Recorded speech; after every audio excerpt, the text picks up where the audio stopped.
que vous allez bien. Nous sommes le samedi 5 octobre 2024 et je vais vous présenter l'actu crypto de cette fin de semaine. On parlera essentiellement de l'actu générale, du XRP, du Stronghold, de Stellar et pour terminer un petit peu de Gematry. On parlera pour ce qui est de SHX, Stellar et XRP, on parlera essentiellement des liens avec la réserve fédérale et on terminera, comme je vous ai dit, par la Gematry. On va commencer directement par le général et on a les Allemands qui protestent contre l'arme en Ukraine et en Israël. Alors là, c'est des milliers de personnes. Honnêtement, des milliers de personnes, ça ne fera pas grand-chose. Même si c'est une centaine de milliers, honnêtement, ces gens-là, ils n'en ont rien à cirer. On l'a vu déjà. Tant que c'est pas des millions, ça change pas. Il n'y a pas assez de pression pour eux. Ça fera pas grand-chose. Par contre, ce qui est pas mal, c'est qu'il y a quand même des gens qui prennent conscience en Allemagne et que ça serait bien qu'en France, il y ait aussi des gens qui prennent conscience de ça. On continue et là, je trouvais ça assez marrant. Donc je vous l'ai mis, on a Boris Johnson qui a écrit un livre tout simplement sur un petit peu sur ça, on va dire sur ses exploits, on va dire sa vie quand il était Premier ministre. Et en fait, tout dit que dans les anecdotes en fait, de ce livre, que le Premier ministre israélien Netanyahou l'avait tout simplement, quand ils étaient aux toilettes, quand il est parti aux toilettes, il a mis un mouchard. Là, on a vu qu'il a mis dans ses mémoires un dispositif d'écoute avait été trouvé dans sa salle de bain personnelle au Foreign Office après son utilisation par le Premier ministre israélien. On voit aussi à la fin de l'article que c'est la même chose pour Biden. Il a trouvé la même chose dans les toilettes. C'est assez marrant de le noter. On continue. On a le PDG de Apple, Tim Cook, qui vend 220 000 actions. Quelle est la règle selon laquelle nécessite que les PDG vendent des actions de la société? En fait, dans leur rémunération, ils ont des actions et ils peuvent tout simplement en vendre une partie. Il faut savoir que ces gens-là, ils vendent pas tout d'un coup, c'est pas grillé, ils vendent petit à petit, ils se délestent et même quand ils savent qu'il y a un crash, ils vendent vraiment beaucoup à l'avance et ils vendent une partie tous les mois, tous les 2 mois ou même parfois tous les trimestres. On continue là, c'est assez intéressant de le noter. On a une plainte au New York Bar contre George G. Tenero et c'est quelqu'un qui est juge à la SEC et il y a une plainte contre lui pour des méfaits professionnels et des interférences tortueuses. Question de recherche qui a besoin d'investigation, une fraude potentielle sur le terrain, allégation de falsification de témoins et de coercition, fausse représentation potentielle des preuves. Donc il y a tous les gens. Alors ça c'est par rapport à une société où je pense qu'il y avait tout simplement un token qui s'appelle le Verity, je pense, et là c'est la société s'appelle Veritasum, et donc il y a un dépôt de plainte et apparemment il y a un paquet de monde qui ont tout simplement porté plainte contre cette personne. On voit que la SEC est quand même pas mal attaqué. Moi perso je les vois bien soit virer tout le monde après les élections américaines, ils dégagent tous, mais en tout cas je pense qu'il y a vraiment des pressions. Si c'est les républicains qui passent, ça sera encore plus on va dire voyant et clair. Voilà, on continue. On a le FMI qui met la pression sur le Salvador de réviser la réglementation Bitcoin.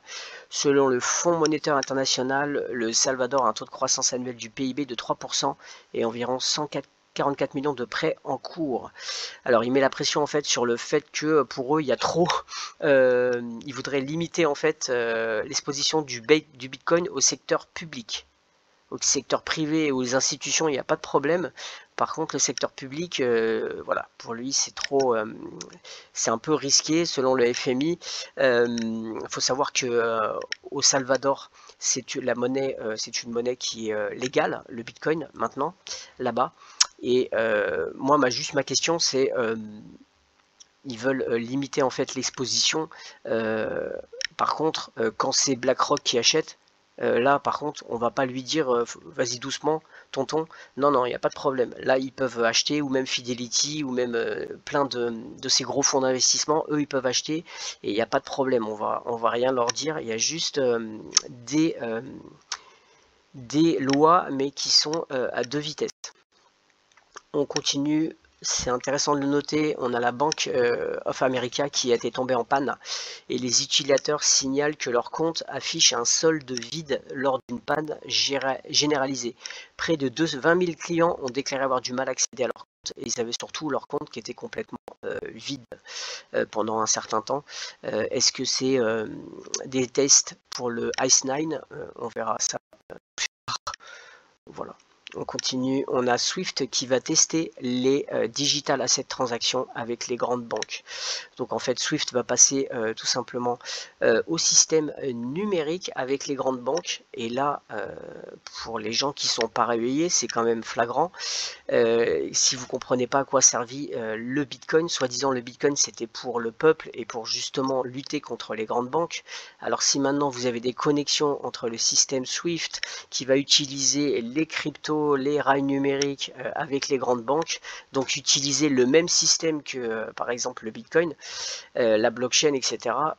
Je pense que vous comprenez bien que le Bitcoin il a juste été là pour attirer les gens vers la crypto-monnaie et vers le numérique, et que c'est pas du tout un refuge pour la population, pas du tout. C'est juste le cheval de Troie pour les attirer justement vers ce système. Et donc à partir de là, vous comprenez bien qui a créé le Bitcoin. On continue, on a Visa qui acquiert Future Espace. Et Future Espace, c'est en fait tout simplement une société de protection contre les paiements en utilisant l'intelligence artificielle en temps réel qui prévient et atténue les risques de fraude et de criminalité financière. L'acquisition de Future Espace complétera et renforcera le portefeuille de solutions de détection de fraude et de notation des risques de Visa utilisés par les clients du monde entier pour développer et protéger leurs activités. Voilà, j'ai terminé pour l'actu et on va passer maintenant pour l'actu générale, on va passer au XRP. Alors, première chose, c'est sorti il y a très peu de temps, vous avez en fait pour les gens qui ont en tout cas du XRP et qui se sentent concernés, on a tout simplement une pétition qui est contre justement la SEC pour avoir fait appel. Il n'y a pas beaucoup de signatures, mais bon, ça fait pas très longtemps. Mais si vous êtes intéressé, je laisserai le lien. Perso, ça peut être quand même intéressant de la faire. Ça coûte rien, ça vous prend 1 minute, tout simplement contre la SEC pour ce procès. Donc je vais juste, on va aller, c'est sur chance.org. On voit là, il y a 5272 signatures, ça a été lancé il y a peu de temps, mais c'est là que quand même vous voyez la représentation de ce qu'on va dire l'armée XRP par rapport à, je sais pas si on fait une pétition sur, sur les PicPic, je vais pas dire le nom, mais vous allez voir que ça va plus, ou sur une loi, je sais pas, sur la retraite ou autre, vous allez voir que là, donc ça représente bien que la crypto-monnaie pour l'instant c'est pas encore super représentatif de la population, surtout le XRP. Peut-être si c'était encore une pétition sur le Bitcoin, peut-être qu'il y aura un petit peu plus. Bon, là c'est le début, on va voir, mais je laisserai en lien si vous êtes intéressé de signer la pétition. On continue. Est-ce que tout simplement le fait qu'il y ait eu appel avec la SEC va tout simplement bloquer l'ETF lancé par Bitwise? Alors je vais faire un petit update quand même sur ce procès. Donc ça a été fait déjà, ce procès a été fait le 2, le jour de l'éclipse solaire. C'est pas pour rien, on sait que le XRP représente le phénix. Et c'est un rituel qu'ils ont fait, ça a permis déjà plusieurs choses. La première, ça a permis de liquider les traders. Et là, ils ont vraiment bien liquidé les traders. Ils ont gagné. Je vous rappelle que ces gens-là, ce qu'ils cherchent, ils manipulent le marché et ils sont là pour prendre vos liquidités, ils sont pas là pour vous faire gagner de l'argent, ils sont là pour prendre l'argent à la masse et eux gagner de l'argent, tout simplement. Donc il y a eu cette liquidation et cette mauvaise nouvelle qui a fait vraiment chuter le XRP. Maintenant, mon avis sur ça, eh bien, moi, je suis, je change pas, je suis toujours à fond sur l'XRP. Pourquoi? Parce que j'ai quand même étudié la technologie, je regarde cette technologie, je suis focus sur cette technologie, et cette technologie, elle est parfaite pour ce système financier qui va changer. Et là, en fait, il y a quand même une chose qui est importante à comprendre, c'est que déjà, ça veut pas dire que Ripple a perdu le procès, c'est juste qu'il y a appel. Mais l'appel, c'est ça le plus important, l'appel n'est pas sur le fait que le XRP est une sécurité ou non. Ça a été déjà fait par la juge. Donc il faut bien comprendre que cette crypto-monnaie, c'est la seule crypto-monnaie qui a une clarté pour l'instant. C'est la seule qui n'est pas considérée comme une sécurité officiellement, même s'il y en a d'autres qui le sont officieusement, on va dire, comme Ethereum, etc. Ou Bitcoin, on ne sait même pas pourquoi. Donc, eh bien, c'est la seule qui a une clarté. Donc, c'est quand même assez, on va dire pour moi, en tout cas, je trouve déjà assez raisonnable de tout simplement investir sur un token qui a sa clarté de ce côté-là. On ne sait pas les autres, qu'est-ce qui peut leur arriver, on ne sait pas déjà, et surtout pour moi c'est du cinéma, c'est-à-dire que en fait ce qu'ils ont fait là, c'est tout simplement ils essayent de gratter de l'argent, puisque l'appel n'est pas sur le fait que ça soit une sécurité ou pas, l'appel il est juste sur le prix et quelques ventes institutionnelles avant, mais sur le prix en fait de l'amende, tout simplement. Ces gens-là, ce qu'ils cherchent, c'est de l'argent. La SEC, c'est juste l'argent, ils pensent qu'à l'argent, tout simplement. Voilà, donc il faut comprendre aussi que la SEC, son objectif c'est de récupérer de l'argent, et que si jamais elle doit payer, que à ce moment-là elle soit en tort et qu'elle doit payer à ce moment-là des amendes ou des indemnités à Ripple, c'est pas elle qui va payer. C'est en fait les contribuables, c'est-à-dire c'est les citoyens américains qui payent. La SEC, c'est public, c'est l'argent en fait des contribuables. Donc dans les deux cas, ils en ont rien à cirer. Soit ils récupèrent de l'argent et puis ils s'en mettent un petit peu, vous avez compris.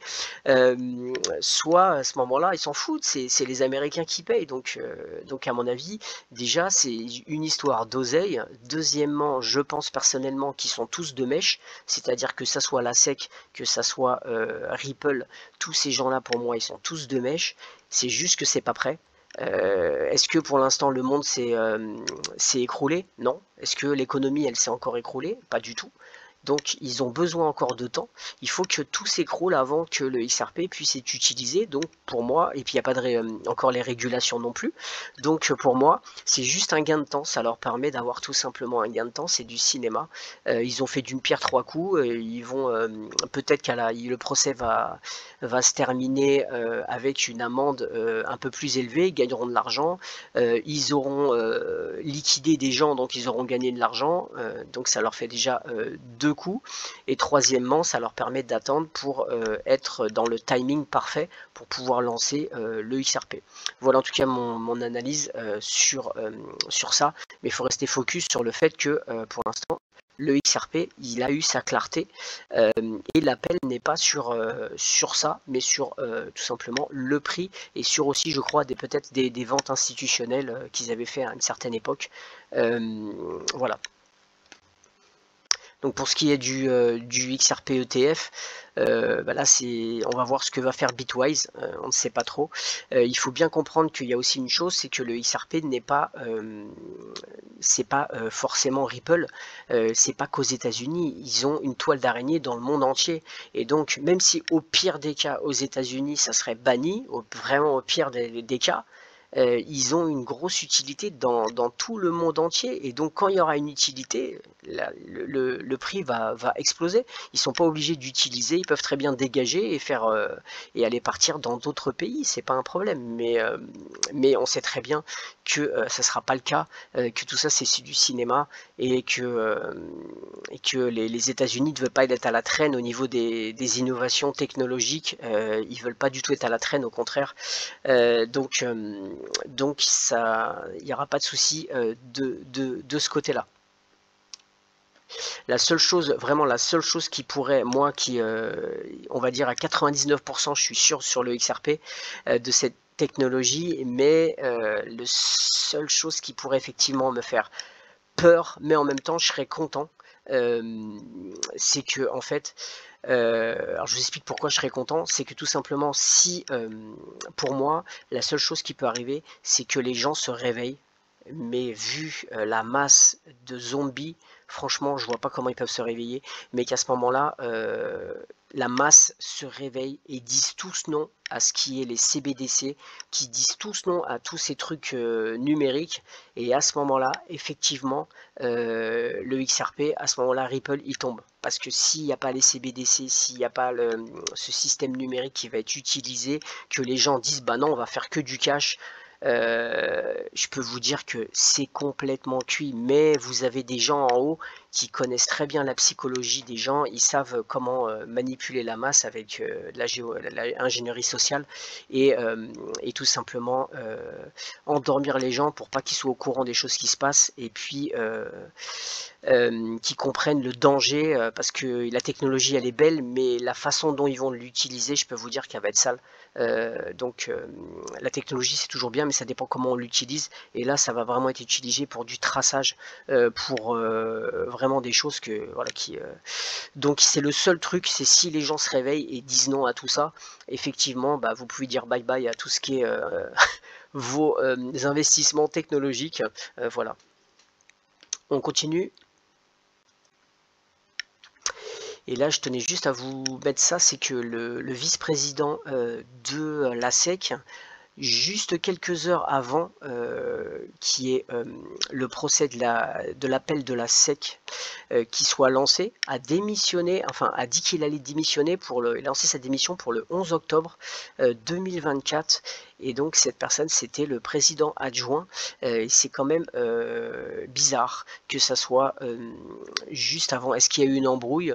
On ne sait pas. Une chose aussi bizarre, c'est que en 2020, quand il y a eu le début du procès, la personne le président à l'époque de la SEC qui a fait le procès a démissionné juste après.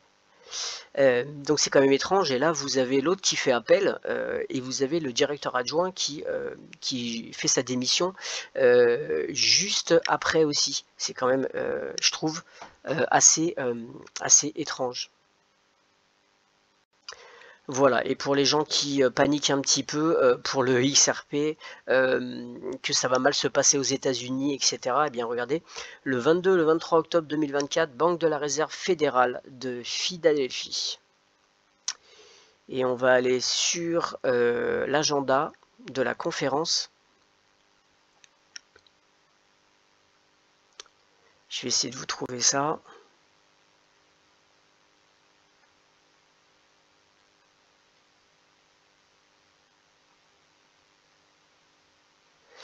Alors, je vais essayer de trouver, c'est dans les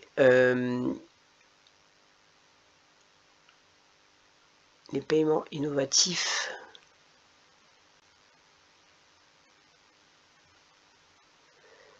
Vous avez en fait, voilà, je crois que c'est là.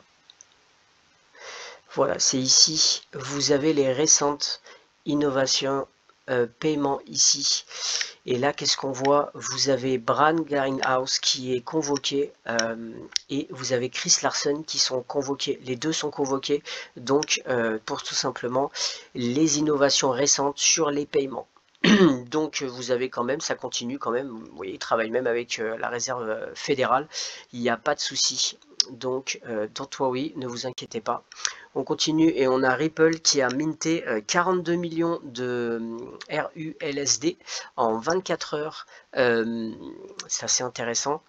Je vous rappelle que ce stablecoin aura une grosse utilité.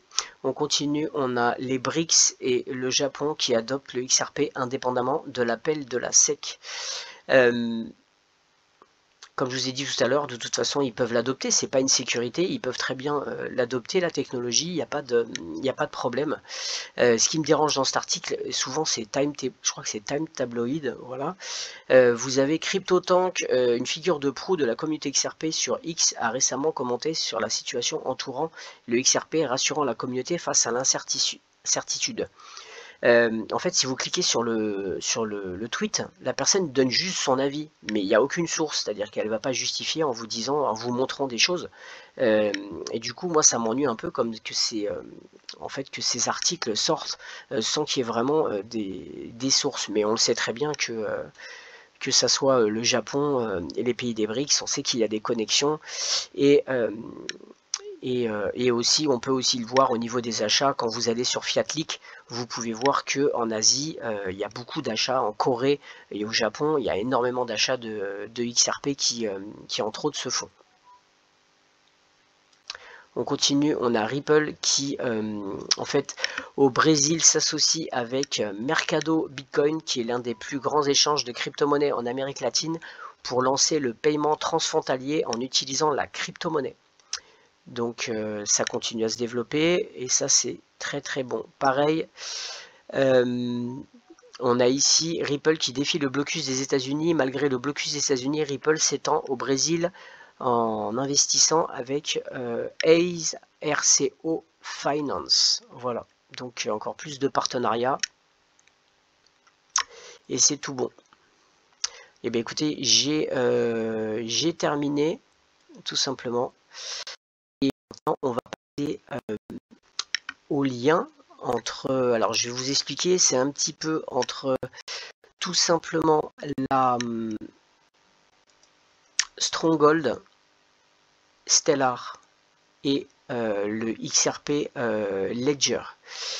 Il y a des connexions entre elles et avec la réserve fédérale et par rapport à l'application, je pense que j'en avais déjà parlé, FedNow. Il faut savoir que Stronghold est connecté au réseau NACHA.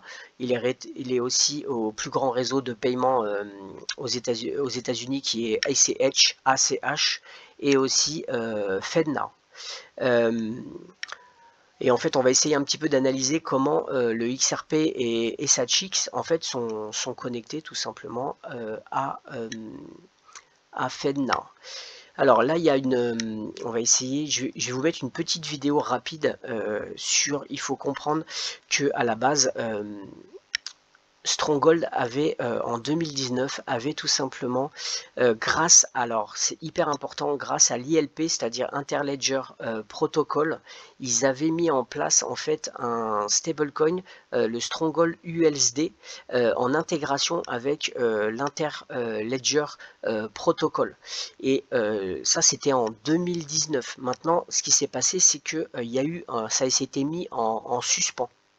Voilà, donc ça a été mis en suspens. Mais on va regarder un petit peu la technologie, comment ils font tout simplement pour en fait pouvoir connecter. Donc il y a déjà un lien qui est très important entre tout simplement Stronghold et ILP. D'ailleurs, on va regarder, vous voyez ce petit article. Stronghold est le premier connecteur d'US dollar activé, adossé à des actifs sur l'Interledger protocole. Mais comme je vous dis, maintenant ça a été mis en suspens et je pense qu'ils attendent que tous les rails soient en place et pareil que l'XRP, que le nouveau système soit mis en place pour ensuite le réactiver. Il n'a pas été abandonné, il a juste été tout simplement suspendu. Voilà, on va regarder la petite vidéo. Juste pour le contexte, je vous rappelle que donc c'est le CEO adjoint de Stronghold qui est Sean Bennett qui va parler, et je vous rappelle qu'il a travaillé avant d'être chez Stronghold, il a été chez Ripple, et ça c'est important de bien le comprendre. I am CTO over at Stronghold. I used to actually operate one of the early Ripple gateways back in 2014, so back when Ripple Trade was still a thing. I remember hearing about Interledger back then, obviously quite a different project, but really excited to be, getting to know what Interledger is now. So over at Stronghold, we've been looking at ILP for in depth, maybe the last 2 months, really working alongside Strata to help us out and get it implemented. We're best known for our US dollar stablecoin, so I'll show you a little. Donc là, on voit qu'ils vont travailler ensuite avec justement l'Interledger. Et là, on voit une démonstration comment va fonctionner en fait avec l'Interledger protocol pour les paiements. On va continuer. But with that in a second. So what I'm going to do is I'm going to move some funds over SPSP via a payment pointer over to a Stronghold wallet. So Stronghold does operate a cryptocurrency exchange, which runs on top of the Stellar ledger. So behind this account is this Stellar ledger address, right? You can see I have no USD, 2.511 XRP. I also have some lumens, which don't show up in my balances here because that's the minimum reserve required to operate the account. Okay, so I'm going to start a stream. This is just a basic wallet, and I will send that to a Stronghold payment pointer, and that's just going to be my name, and this is an XRP pointer. So when I hit send, it's going to start sending the stream. Now this is a really basic wallet. It's only going to return when the whole stream finishes. So this is one XRP being sent. Thankfully, with Strata's connector, it does actually go through a little bit faster than some of the other SPSP payments. So you... Alors juste là, je mets une petite pause pour vous expliquer que ces paiements, à l'époque, en 2019, c'était quand même un petit peu moins rapide que maintenant. Il y a quand même un tout petit temps de latence, mais c'est déjà très rapide, hein. Mais là, c'est encore un petit peu plus rapide. Et c'est là qu'il faut comprendre que, en fait, Stronghold, l'objectif de la réserve fédérale là, en 2024, c'était de chercher en fait à changer le système de paiement et de compensation pour arriver à ce qu'en fait ça soit vraiment instantané. Et donc c'est leur objectif, et c'est Stronghold va permettre en fait ça grâce aux clés API et aussi grâce à l'Interledger protocol, qui veulent aussi améliorer leur vitesse tout simplement, et la connectivité, l'interopérabilité entre ces trois acteurs, pour arriver en fait que ça soit vraiment instantané. Et si c'est instantané, ça va en fait aider. Je vous rappelle que SHX, comme il travaille avec Nasha, avec ACH, etc., il travaille beaucoup avec les entreprises, les institutions, mais aussi les entreprises. Et donc les entreprises, ça va être avantageux si les paiements sont vraiment instantanés. Pour les consommateurs, c'est la même chose. Donc c'est vraiment que du bénéf. On va continuer. You can see there the XRP has been sent to that particular ILP address. Over at Stronghold, you'll notice that the XRP balance still hasn't updated, and it will take a little while to go through. Essentially, Stronghold is batching payments at certain time intervals. So we don't update the stream and settle it directly to your account straight away. We're going to spend some time waiting for a considerable amount to come through, and then we're going to settle that directly onto the Stellar ledger for you. So this is actually XRP anchored onto Stellar. You can see the balance has started to go up there, and now it's at 2.8 XRP. So if I refresh the page again, it may have gone up. It will auto-refresh, it takes some time. Okay, so you can see there on the ledger it's now 3.5. So that one XRP has gone through. I can now withdraw that from my account. I can send it somewhere else on the Stellar network, or back to the XRP ledger directly. But that's not really what we think people will be using Stronghold for. So I'm going to send one more payment. I'll still just do one XRP, and I'm going to use a slightly different payment pointer this time. Still attached to the exact same account, but you may be able to guess what's going to happen here. Alors, il y a une chose qu'il faut comprendre, c'est qu'on voit donc l'US, le stablecoin, enfin, qui n'est pour l'instant pas mis en route, mais qui faisait à l'époque, il a donc une interopérabilité avec tout simplement le réseau Stellar et aussi le réseau XRP Ledger avec l'Interledger Protocol. qui permet de relier. So I've initiated one XRP stream over to my Sean USD payment pointer, and cross your fingers that goes through. Okay, so it's been sent, and again we play the waiting game to see what happens over on my Stronghold account. On the first tab, what was the feedback you were looking for to notice that it was sent? This tab here. Sorry? Was I looking on this screen to notice whether it's sent? Yes. Yeah, so the form disappears and it tells me that one XRP has been sent to that ILP address. Right, it says right there, I'm sorry. No, Yes.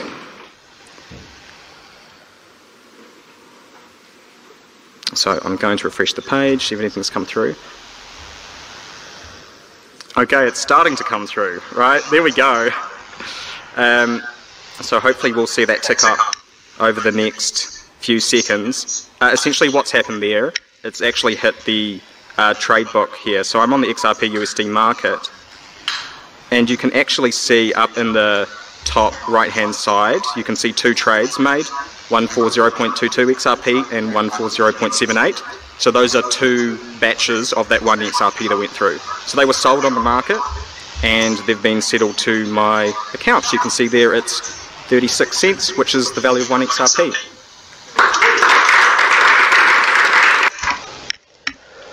Alors, en fait, je vous rappelle aussi que le Stronghold a été en fait, ça a été investi, c'est-à-dire que ça a été une grande partie, c'est détenu par Ripple. Donc en fait, il faut bien comprendre que Stronghold, ils se servent en fait de Stronghold un peu comme, en résumé, un peu comme une couche layer 2 en fait. Ça va leur permettre d'amener, par exemple, de travailler avec FedNow, qui va se relier à Stronghold, et Stronghold, grâce à des clés API et des plug and play, ils vont pouvoir se connecter sur le XRP Ledger et sur Stellar et amener cette connexion. Donc en fait, c'est comme ça que XRP arrive à avoir cette connexion avec FedNow, entre autres, et avec bien sûr l'Interledger Protocol. Voilà, donc c'est pour ça aussi qu'on voit que Stronghold il est à fond en ce moment sur les clés API, focus sur les clés en fait API et les plug and play pour cette raison. C'est tout simplement pour faciliter en fait l'implémentation sur le réseau Stellar et sur le réseau XRP Ledger pour avoir des paiements en temps réel. Voilà. Donc la réserve fédérale, ce qu'elle peut elle faire, c'est que grâce à ces API que amène SHX, elle peut en fait accéder à l'infrastructure de Stellar et du XRP Ledger et d'exploiter en fait dans ces blockchains en fait leur propre nœud de validation. Voilà. Donc c'est quand même important de bien comprendre que Stronghold a des grands liens avec XRP Ledger et que c'est en fait un petit peu la couche 2 en fait. On pourrait l'appeler comme ça. On continue et j'ai toujours vous parler de Stronghold cette fois-ci. J'avais fait des vidéos où je vous avais dit que effectivement c'est le plus important, c'est aux États-Unis où c'est monstrueux, tout ce qu'ils vont gérer avec les réseaux NACHA et ACH et FedNow bien sûr. Et il faut aussi comprendre que ils avaient décidé en fait de s'étendre à d'autres pays et ça c'est très très bon. Et on voit maintenant on voit ici qu'ils travaillent avec le Canada et la Nouvelle-Zélande aussi et avec le Canada, et on va un petit peu aller fouiller qu'est-ce qui se passe avec tout simplement le Canada. Voilà, il y a un rapport avec le projet Jasper qui est $1. Il y a un projet en fait tout simplement de CBDC avec un dollar canadien numérique. On va aller sur le projet. Le projet Jasper constitue un point de référence important dans l'industrie des paiements. C'était la première fois qu'une banque centrale participait à un essai de la technologie du grand livre distribué, donc le DLT, avec le secteur privé. Ce projet de recherche collaborative mené par des acteurs des secteurs publics et privés vise à comprendre comment la technologie du grand livre distribué pourrait transformer le système de paiement de gros. Alors c'est les échanges entre les banques centrales, c'est pas les particuliers, hein, on a déjà vu ça. Et là la phase 4, de concert avec les paiements Canada, la banque s'est associée à la MAS de Singapour et à la Banque d'Angleterre pour travailler un système de règlement transfrontalier et multi-devises dans le cadre de leur prochaine phase du projet. Cette collaboration qui combine le projet Jasper de la banque et le projet UBIN de l'autorité MAS de Singapour a pour but de servir de la technologie du grand livre distribué pour accélérer les paiements transfrontaliers et en réduire le coût. Et on va aller sur le tracker CBDC. On voit ici donc la Canada avec le projet Jasper qui a été lancé en 2016 et bien sûr c'est en proof of concept. Et là ce qui est important c'est de voir la technologie. Le fournisseur de technologie c'est R3 Corda. Et on sait que R3 Corda travaille avec tout simplement la technologie de Ripple, c'est-à-dire le XRP, pour faire en fait, on a déjà vu sur mes anciennes vidéos, pour faire des règlements atomiques. Donc il y a une utilisation tout simplement du XRP. Et bien sûr, comme c'est une couche de layer 2, le SHX va aussi lui participer, faire la connexion. On va juste regarder aussi ici, ce qui est assez intéressant, on a Shimoney qui est assez connu eh bien, au Canada, qui est un fournisseur de paiement. Et là on voit que eux ils travaillent avec l'Interledger, ici on le voit en bas, avec l'Interledger protocole. Et comme on sait que SHX travaille en connexion, c'est les premiers à travailler en connexion avec l'Interledger protocole et qui a les, vous voyez ici, à partir de plateformes et d'API, et bien SHX va pouvoir permettre cette connexion tout simplement pour ces pays.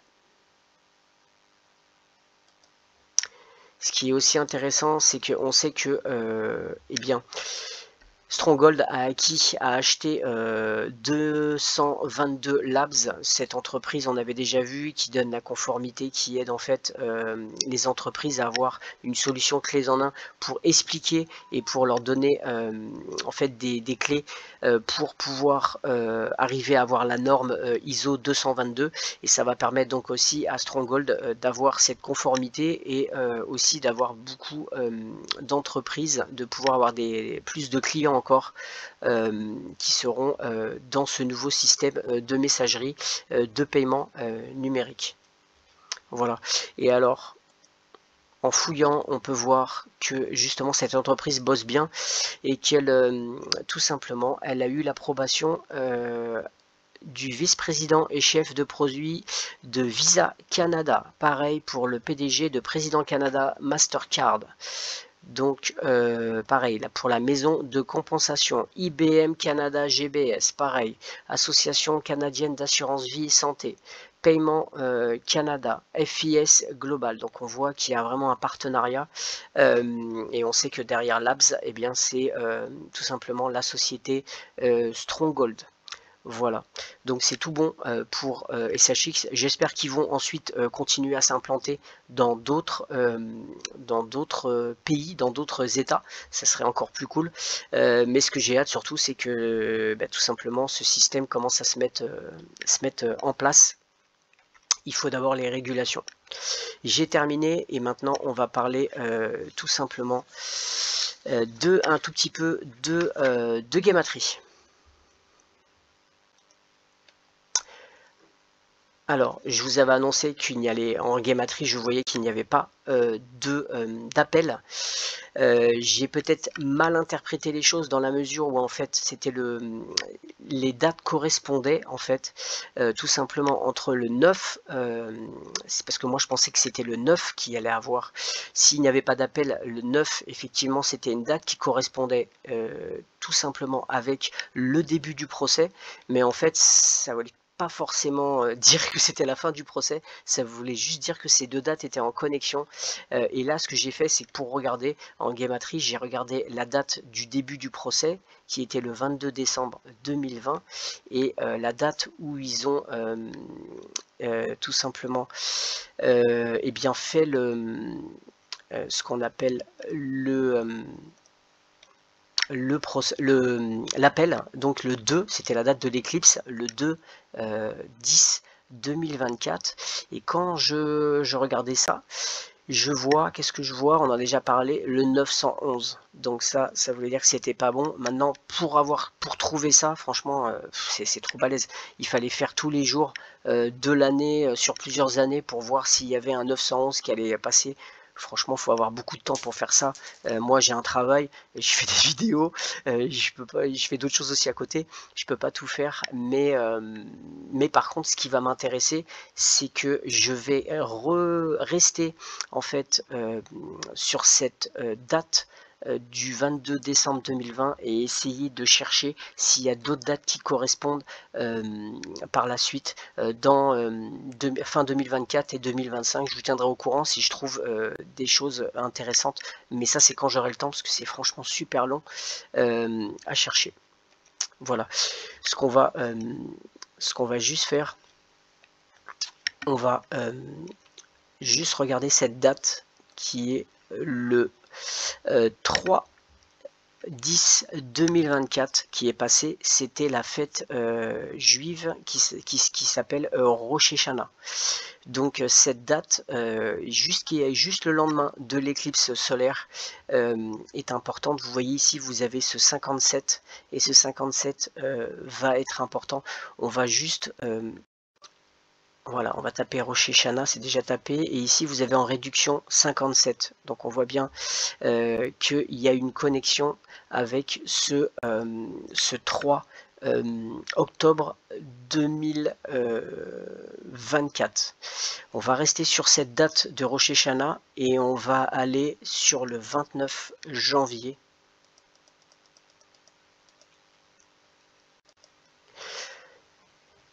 « 2025 ». Alors pourquoi je vous parle de cette date du 29 janvier 2025? C'est tout simplement le nouvel an chinois. Et qu'est-ce que vous voyez ici? On va voir à l'envers ici, la 57 à l'envers. Qu'est-ce que vous voyez ici? On a 75 qui est l'effet miroir. C'est exactement la même chose, et surtout ici vous avez votre 911, c'est-à-dire le 119, on l'a vu en miroir, c'est pareil, c'est le 911. Donc je pense que il peut y avoir des choses qui vont se passer. Il faut comprendre qu'à partir du 29 janvier 2025, à partir de cette date, on rentre dans l'année du serpent. Je ferai la prochaine vidéo, je pense que je ferai une explication de l'année du serpent. Je peux vous dire que c'est pas bon du tout. Je vous ferai des démonstrations. Voilà, donc on a le 911 ici, tout simplement, qui sort. Et c'est pas bon, et c'est bien synchronisé, on va voir pourquoi. Vous avez ici le 89 sur cette date du 3 octobre 2024. Le 89, le nombre premier du 89, c'est 24. Et on avait vu tout simplement qu'on était, on va taper le 24, ce qui était normalement l'année du dragon. Donc on va retourner. Et maintenant, on va aller juste regarder un petit peu par rapport à Trump. On a déjà vu, mais on va regarder un petit peu cette date. Toujours en conservant, je vous avais parlé du 10-10 2024 avec ce code 64. Et là, on va aller sur le 14 juin.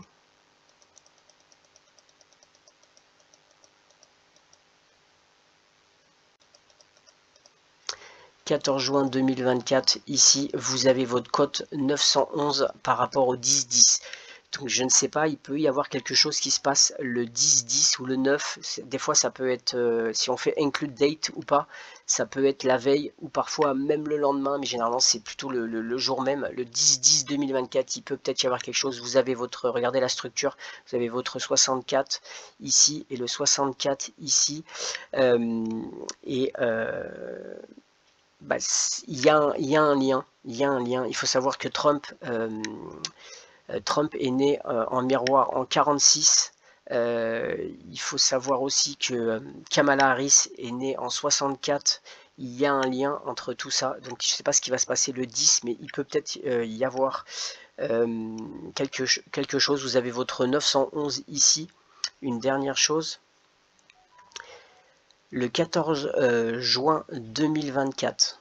Et cette fois-ci, ce qu'on va faire, on va aller à la date, ça c'était l'anniversaire de Trump, cette fois-ci on va aller sur la date d'assassinat de tout simplement Trump, qui était le 13 juillet,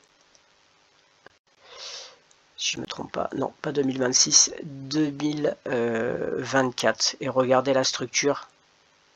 C'est exactement la même structure, on l'a vu entre son anniversaire ici et le 13 juillet 2024. Vous avez votre 64. Et alors ce qui est un plus impressionnant encore, c'est que si vous allez sur ce 13 juillet et vous rajoutez 64 jours, on va aller et on va tomber sur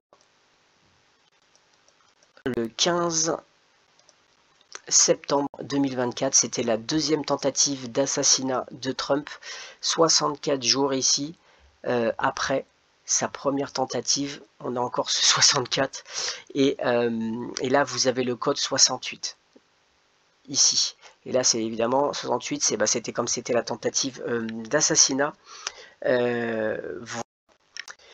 donc ce 64 il est assez important. On va conserver cette date du 13 juillet, c'était le premier tout simplement attentat. Et là, on va aller sur le 14-10, c'est-à-dire le 14 octobre 2024 par rapport à la deuxième tentative d'assassinat de Trump ici. Et ici le 14-10-2024. Et là, qu'est-ce qu'on voit? On a notre 68 aussi. Donc il peut peut-être y avoir aussi quelque chose, le 68, mais là qui peut être lié peut-être à une guerre ou alors peut-être à une tentative encore d'assassinat, la troisième, je ne sais pas. Mais en tout cas, il y a deux dates à retenir, c'est le 10 et le 14 où il peut se passer quelque chose. Voilà, et bien écoutez, j'ai terminé, j'espère que ça vous a plu, ne vous inquiétez pas sur le XRP. Après au niveau stratégie, si vous le sentez pas trop, rien ne vous empêche de prendre une petite partie de vos XRP, de jouer avec d'autres coins où vous sentez que ça peut plus exploser. Je vous donne un exemple. Je ne sais pas si ça va plus exploser, je ne suis pas devin, mais moi personnellement j'ai du Telcoin, j'ai du Dimitra, j'ai d'autres, j'ai aussi du XLM, j'en ai quand même d'autres qui me permettent, au pire si le XRP ne cartonne pas, en fait ça dépendra tout simplement de plusieurs facteurs, si ça se prolonge pas trop le procès, mais comme il a sa clarté, on n'est pas du tout dans la même configuration que 2021, il va obligatoirement faire aussi son bull run, mais je pense qu'il y a d'autres coins qui vont exploser plus que lui, mais il faut n'oublier surtout jamais que c'est le seul qui a vraiment sa clarté, et ça c'est quand même important. Voilà, à très bientôt, passez un bon week-end, ciao.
Ciao.